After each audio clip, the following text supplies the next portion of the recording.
As 42 estações no deserto. Parte 2. No vídeo anterior, aprendemos que as jornadas do povo de Israel no deserto são muito mais do que simples deslocamentos geográficos. Elas são um reflexo das nossas próprias jornadas espirituais. Cada estação, cada parada, representa um processo de transformação, crescimento e amadurecimento na caminhada com Deus. Inscreva-se no canal, ative as notificações e compartilhe este vídeo com outras pessoas. Juntos, podemos levar a palavra de Deus ainda mais longe. Hoje, vamos entender como Deus conduzia seu povo no deserto. A nuvem da sua presença era quem determinava cada mudança. Vamos ao conteúdo. A mudança de acampamento. E, no dia de levantar o tabernáculo, a nuvem cobriu o tabernáculo sobre a tenda do testemunho, e à tarde, estava sobre o tabernáculo como uma aparência de fogo até a manhã. Assim era de contínuo, a nuvem o cobria, e de noite, havia aparência de fogo.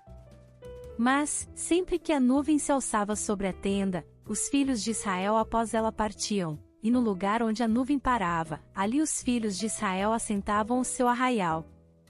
Segundo o dito do Senhor, os filhos de Israel partiam e segundo o dito do Senhor assentavam o arraial, todos os dias em que a nuvem parava sobre o tabernáculo, assentavam o arraial.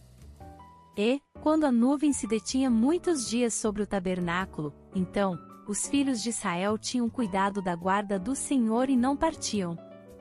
E era que, quando a nuvem poucos dias estava sobre o tabernáculo, segundo o dito do Senhor, se alojavam, e segundo o dito do Senhor, partiam. Porém era que, quando a nuvem desde a tarde até a manhã ficava ali e a nuvem se alçava pela manhã, então, partiam, quer de dia quer de noite, alçando-se a nuvem, partiam. Ou, quando a nuvem sobre o tabernáculo se detinha 2 dias, ou 1 mês, ou 1 ano, ficando sobre ele, então, os filhos de Israel se alojavam e não partiam, e, alçando-se ela, partiam. Segundo o dito do Senhor, se alojavam e, segundo o dito do Senhor, partiam, da guarda do Senhor tinham cuidado, segundo o dito do Senhor pela mão de Moisés. Neemias 9 do verso 15 ao 23. Esta é uma tremenda passagem. A intenção de Deus, desde o início, é começar a colocar ordem no meio de seu povo e a ensinar a seu povo a seguir a nuvem de sua presença. E isto, é claro, como já vimos, é um exemplo para todos nós. Porque tudo que dantes foi escrito, para nosso ensino foi escrito, para que pela paciência e consolação das Escrituras tenhamos esperança. Romanos 15 verso 4. Ora tudo isto lhes sobreveio como figuras, e estão escritas para aviso nosso para quem já são chegados os fins dos séculos. 1 Coríntios 10 verso 11. E, na verdade, Moisés foi fiel em toda a sua casa, como servo, para testemunho das coisas que se haviam de anunciar, Hebreus 3 versos 5 e 6. E, especificamente nesta última passagem, vemos que a fidelidade de Moisés não tinha a ver somente com a sua própria época. Deus estava soberana e providencialmente seguindo cuidadosamente os passos de seu povo, juntamente com Moisés, porque Deus estava preparando naquela época um testemunho para esta época. Mas Cristo, como filho sobre a sua própria casa, a qual casa somos nós, se tão somente conservarmos firme a confiança e a glória da esperança até ao fim. Hebreus 3 verso 6. Aqui temos o estabelecimento da relação entre o antigo pacto e o novo pacto. Ora também o primeiro pacto tinha ordenanças de culto divino, e um santuário terrestre. Porque um tabernáculo estava preparado, o primeiro, em que havia o candeeiro, e a mesa, e os pães da proposição, ao que se chama o santuário. Hebreus 9 versos 1 e 2. Veja que interessante, o primeiro pacto tinha ordenanças de culto divino e um santuário terrestre. Logo tudo aponta para uma realidade relacionada ao novo pacto, a uma realidade celestial. A sombra das coisas verdadeiras. Uns versículos mais adiante, mas especificamente no versículo 9, diz: o qual é um símbolo para o tempo presente. Estas coisas aconteceram como exemplo, e também diz que são figuras, símbolos, alegorias. De sorte que era bem necessário que as figuras das coisas que estão no céu, assim se purificassem, mas as próprias coisas celestiais com sacrifícios melhores do que estes. Hebreus 9 verso 23. Aqui o escritor de Hebreus, inspirado pelo Espírito Santo, estabelece uma diferença entre as figuras das coisas celestiais e as coisas celestiais mesmo. Porque, tendo a lei a sombra dos bens futuros, e não a imagem exata das coisas, nunca, pelos mesmos sacrifícios que continuamente se oferecem cada ano, pode aperfeiçoar os que a ele se chegam. Hebreus 10 verso 1. Portanto ninguém vos julgue pelo comer, ou pelo beber, ou por causa dos dias de festa, ou da lua nova, ou dos sábados, que são sombras das coisas futuras, mas o corpo é de Cristo. Colossenses 2 versos 16 e 17. Veja, se há uma luz se projetando até o futuro, até adiante, antes que entre o corpo, vemos primeiramente uma sombra que faz a projeção deste corpo. Quando nós miramos na sombra, nós sabemos, mais ou menos, de que corpo se está projetando. Hoje estamos no Novo Testamento, estamos na época da realidade do que aquelas sombras falavam. No entanto, Deus falou primeiro através de sombras para que tivéssemos ferramentas para poder entender a Deus. E mais, Deus queria o Senhor Jesus, seus apóstolos e sua igreja utilizassem aquilo de maneira legítima como figura, como sombra, como exemplo, como alegoria. Dizei-me os que quereis estar debaixo da lei, não ouvis vós a lei? Porque está escrito que Abraão teve 2 filhos, um da escrava, e outro da livre. Todavia o que era da escrava nasceu segundo a carne, mas, o que era da livre, por promessa, o que se entende por alegoria, porque estes são os 2 pactos inconcertos alianças, do Monte Sinai, gerando filhos para a servidão, que é Agar. Gálatas 4 do verso 21 ao 24. De maneira que isto é uma chave para ler o Antigo Testamento, para fazer uma leitura espiritual, posicionados no novo pacto, no Novo Testamento, em Cristo, pelo Espírito, na nova criação. Tendo, pois, tal esperança, usamos de muita ousadia no falar.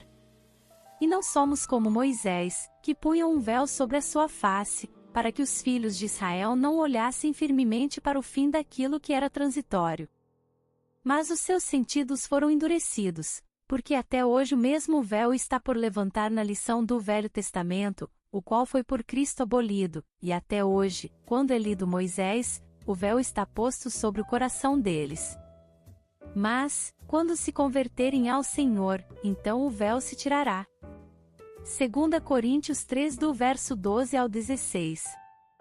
Ora, aquele que é poderoso para vos confirmar segundo o meu evangelho e a pregação de Jesus Cristo, conforme a revelação do mistério que desde tempos eternos esteve oculto, mas que se manifestou agora, e se notificou pelas escrituras dos profetas, segundo o mandamento do Deus eterno, a todas as nações para a obediência da fé. Romanos 16 verso 25 e 26.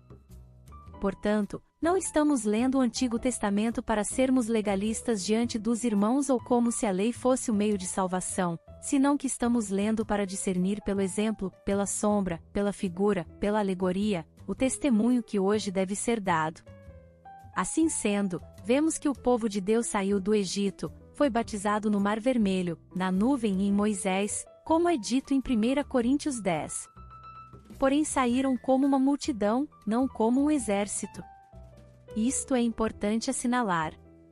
Por isso que depois do livro de Êxodo não se segue ao livro de Josué, porque havia que acontecer muitas coisas com o povo de Deus para que o povo pudesse realmente, no devido tempo de Josué, tomar a possessão da terra prometida, cidade por cidade, construindo o verdadeiro tabernáculo. Assim é que, quando o povo de Deus sai do Egito, eles saem com muita alegria, porém saem de forma muito desordenada, cada um fazia o que bem lhe parecia. Então o Senhor tem de começar a colocar ordem, pouco a pouco, no meio do seu povo. E para isto é que descia a nuvem da glória de Deus. para pôr ordem no meio do povo de Deus. Veja que há uma correlação com o início da criação de Deus relatada em Gênesis. E a terra era sem forma e vazia, e havia trevas sobre a face do abismo, e o Espírito de Deus se movia sobre a face das águas. E disse Deus: haja luz. E houve luz. E viu Deus que era boa luz, e fez Deus separação entre a luz e as trevas. E Deus chamou a luz dia, e as trevas chamou noite. E foi a tarde e a manhã, o dia primeiro. E disse Deus: haja uma expansão no meio das águas, e haja separação entre águas e águas. E fez Deus a expansão e fez separação entre as águas que estavam debaixo da expansão e as águas que estavam sobre a expansão. E assim foi. E chamou Deus a expansão céus, e foi a tarde e a manhã, o dia segundo. E disse Deus: ajuntem-se as águas debaixo dos céus num lugar, e apareça a porção seca. E assim foi. E chamou Deus a porção seca terra, e ao ajuntamento das águas chamou mares. E viu Deus que era bom. E disse Deus: produz a terra erva verde, erva que dê semente, árvore frutífera que dê fruto segundo a sua espécie, cuja semente esteja nela sobre a terra. E assim foi. E a terra produziu erva, erva dando semente conforme a sua espécie e árvore frutífera, cuja semente está nela conforme a sua espécie. E viu Deus que era bom. E foi a tarde e a manhã, o dia terceiro. E disse Deus: haja luminares na expansão dos céus, para haver separação entre o dia e a noite, e sejam eles para sinais e para tempo ou estações determinados e para dias e anos. E sejam para luminares na expansão dos céus, para alumiar a terra. E assim foi. E fez Deus os dois grandes luminares, o luminar maior para governar o dia, e o luminar menor para governar a noite, e fez as estrelas. E Deus os pôs na expansão dos céus para alumiar a terra, e para governar o dia e a noite, e para fazer separação entre a luz e as trevas. E viu Deus que era bom. E foi a tarde e a manhã, o dia quarto. E disse Deus: produzam as águas abundantemente, répteis ou criaturas viventes, que se movem de alma vivente, e voem as aves sobre a face da expansão dos céus. E Deus criou os monstros dos mares, as grandes baleias, e todo réptil de alma vivente que as águas abundantemente produziram conforme as suas espécies, e toda ave de asas conforme a sua espécie. E viu Deus que era bom. E Deus os abençoou, dizendo: frutificai, e multiplicai-vos, e enchei as águas nos mares, e as aves se multipliquem na terra. E foi a tarde e a manhã, o dia quinto. E disse Deus: produz a terra alma vivente conforme a sua espécie, gado, e répteis, e bestas feras da terra conforme a sua espécie. E assim foi. E fez Deus as bestas feras da terra conforme a sua espécie, e o gado conforme a sua espécie, e todo réptil da terra conforme a sua espécie. E viu Deus que era bom. E disse Deus: façamos o homem à nossa imagem, conforme a nossa semelhança, e domine sobre os peixes do mar, e sobre as aves dos céus, e sobre o gado, e sobre toda a terra, e sobre todo o réptil que se move ou roja sobre a terra. E criou Deus o homem à sua imagem, a imagem de Deus o criou, macho e fêmea os criou. E Deus os abençoou e Deus lhes disse: frutificai, e multiplicai-vos, e enchei a terra, e sujeitai-a, e dominai sobre os peixes do mar, e sobre as aves dos céus, e sobre todo o animal que se move sobre a terra. E disse Deus: eis que vos tenho dado toda a erva que dá semente que está sobre a face de toda a terra e toda a árvore em que há fruto de árvore que dá semente, ser-vos-ão para mantimento. E a todo animal da terra, e a toda ave dos céus, e a todo réptil da terra, em que há alma vivente, toda erva verde lhe será para mantimento. E assim foi. E viu Deus tudo quanto tinha feito, e eis que era muito bom, e foi a tarde e a manhã, o dia sexto. Gênesis 1 do verso 2 ao 31. Obrigada por assistir até aqui, não percam os próximos vídeos. Graça e paz, irmãs e irmãos.